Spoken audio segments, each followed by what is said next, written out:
नरेश की लाश 2 दिनों बाद एक कुएं से बरामद हुई थी। दुर्गंध फैली थी, तब लोगों को पता चला था कि कुएं में लाश पड़ी है। उसके बाद पुलिस को सूचना दी गई थी। नरेश की पत्नी ऐश्वर्या ने उसकी गुमशुदगी दर्ज करा रखी थी। नरेश शहर का जाना माना व्यवसायी था। पिता की मौत के बाद सारा कारोबार वही संभाल रहा था, जिसकी वजह से वह काफी व्यस्त रहता था। वह सुबह घर से निकलता था तो रात 10 बजे से पहले लौट नहीं पाता था। नरेश की पत्नी ऐश्वर्या को परिवार वालों ने स्वीकार नहीं किया था, इसलिए वह उसे लेकर शहर के सबसे महंगे इलाके में फ्लैट लेकर अलग रह रहा था। ऐश्वर्या बेहद खूबसूरत थी। शादी के अभी 1 साल ही बीते थे कि यह हादसा हो गया था। लाश बरामद होने के बाद पुलिस ऐश्वर्या से पूछताछ करने पहुंची तो पहला सवाल यही किया, आपको किसी पर शक है? नहीं, सुबकते हुए ऐश्वर्या ने कहा। याद कीजिए, आपके पति का कभी किसी से लेनदेन को लेकर विवाद तो नहीं हुआ था, जिसका उन्होंने आपसे जिक्र किया हो। वह व्यवसाय की बातें घर पर बिल्कुल नहीं करते थे। पुलिस द्वारा की गई पूछताछ में ऐश्वर्या ने जो बताया था, उसके अनुसार नरेश का बनारसी साड़ियों का काफी बड़ा कारोबार था।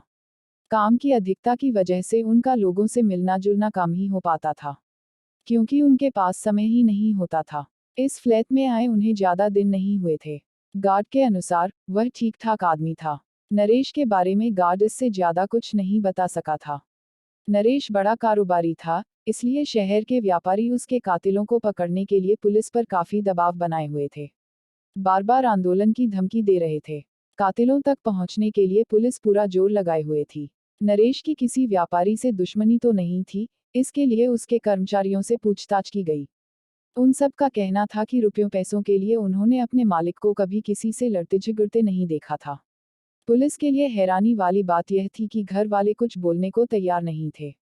इसकी वजह शायद नरेश से घर वालों की नाराजगी थी। पुलिस ने नाराजगी की वजह पूछी तो लोगों ने बताया कि नरेश ने प्रेम विवाह किया था, इसलिए घर वाले नाराज थे।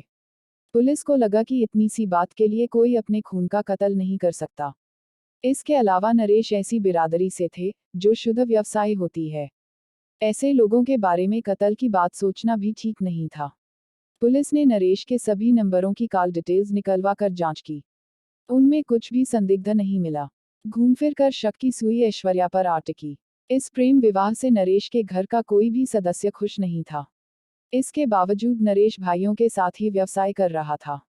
सभी पहले की ही तरह मिलजुल कर व्यवसाय करते थे। नरेश अपनी मां से मिलने घर भी जाया करता था। फ्लैटों में रहने वालों को वैसे भी एक दूसरे के बारे में कम ही पता होता है। अगर इलाका पौश हो तो ऐसे मामले में लोग चुप्पी साधे रहने में ही अपनी भलाई समझते हैं।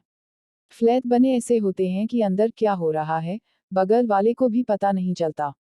ले देकर एक गार्ड ही बचता था, जिसे पता होता था कि इमारत में कौन कब आता जाता है। इसलिए पुलिस गार्ड के पास पहुंची।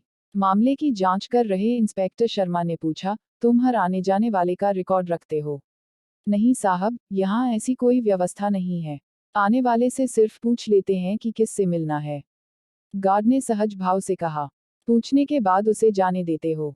इंस्पेक्टर शर्मा ने पूछा। नहीं, पहले उस फ्लैट वाले से फोन पर पूछते हैं, जिसमें उसे जाना होता है। उधर से भेजने के लिए कहा जाता है, तभी अंदर जाने देते हैं। क्या ऐश्वर्या मैडम से भी कोई मिलने आता था? साहब, यहाँ कोई ना कोई किसी न किसी से मिलने आता ही रहता है।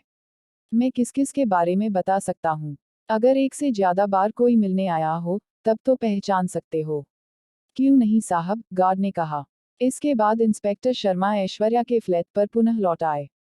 उससे एक बार फिर पूछा, मैडम, फिर याद कीजिए, कोई तो होगा, जिससे आपके पति की दुश्मनी रही होगी। एक ही बात आप लोग कितनी बार पूछेंगे? मैंने बताया तो कि मुझे कुछ नहीं पता। ऐश्वर्या थोड़ा झल्ला कर बोली। इंस्पेक्टर शर्मा ने इधर उधर देखते हुए पूछा, आप यहाँ अकेली ही रहती हैं? क्यों? ऐश्वर्या ने थोड़ा विचलित होकर पूछा।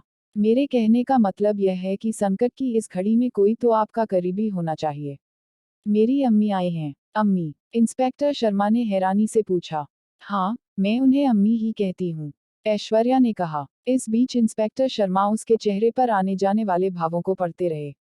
उन्होंने अगला सवाल किया, क्या मैं उनसे मिल सकता हूँ? इस समय वह घर में नहीं है। कहाँ गई हैं? बाजार से कुछ जरूरी सामान लेने गई हैं।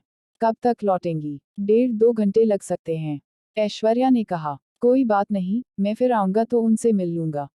आप जांच में सहयोग करती रहें, निश्चय ही एक न एक दिन कातिल पकड़ा जाएगा। इंस्पेक्टर शर्मा ने उठते हुए कहा।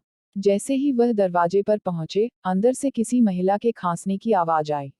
उन्होंने पलट कर कहा, आप तो कह रही थी कि अंदर कोई नहीं है, फिर यह खांसा कौन? मैंने कब कहा कि अंदर कोई नहीं है? मेरी सास भी आई हुई हैं, ऐश्वर्या ने कहा। कुछ कहे बगैर इंस्पेक्टर शर्मा बाहर आ गए। जीना उतरते हुए वह यही सोच रहे थे कि पिछली बार जब वह यहाँ आए थे, तब नरेश के घर वालों ने कहा था कि नरेश से सिवाय व्यवसाय के उनका कोई और संबंध नहीं है। फिर जख्म पर मरहम लगाने उसकी माँ यहाँ कैसे आ गई? इंस्पेक्टर शर्मा थाने आकर इसी मामले पर गहराई से विचार करने लगे। उनकी समझ में नहीं आ रहा था कि ऐश्वर्या ने अपनी माँ को अम्मी क्यों कहा। कहीं वह मुस्लिम तो नहीं है? अब इसका पता कैसे चले? क्यों न नरेश के घर वालों से पूछा जाए। हो सकता है, इसी वजह से नरेश के घर वाले ऐश्वर्या को नापसंद करते रहे हों। इस बारे में घर वालों से पूछने का निर्णय लेकर वह अन्य काम में लग गए। अगले दिन सुबह सुबह ही ऐश्वर्या का फोन आया। वह थोड़ी घबराई हुई थी। उसने हकलाते हुए कहा, इंस्पेक्टर साहब, जल्दी आइए। मैं आपको एक जरूरी बात बताना चाहती हूँ। इंस्पेक्टर शर्मा तुरंत ऐश्वर्या के घर पहुंच गए। उन्हें कागज का टुकड़ा देते हुए उसने कहा, यह देखिए, इसमें क्या लिखा है। इंस्पेक्टर शर्मा ने उसे खोलकर देखा। उसमें लिखा था, 10 लाख रुपए 26 फरवरी तक पहुंचा देना, वरना अंजाम भुगतने को तैयार रहना। यह आपको कहाँ मिला? इंस्पेक्टर शर्मा ने पूछा। गद्दे के नीचे रखा था।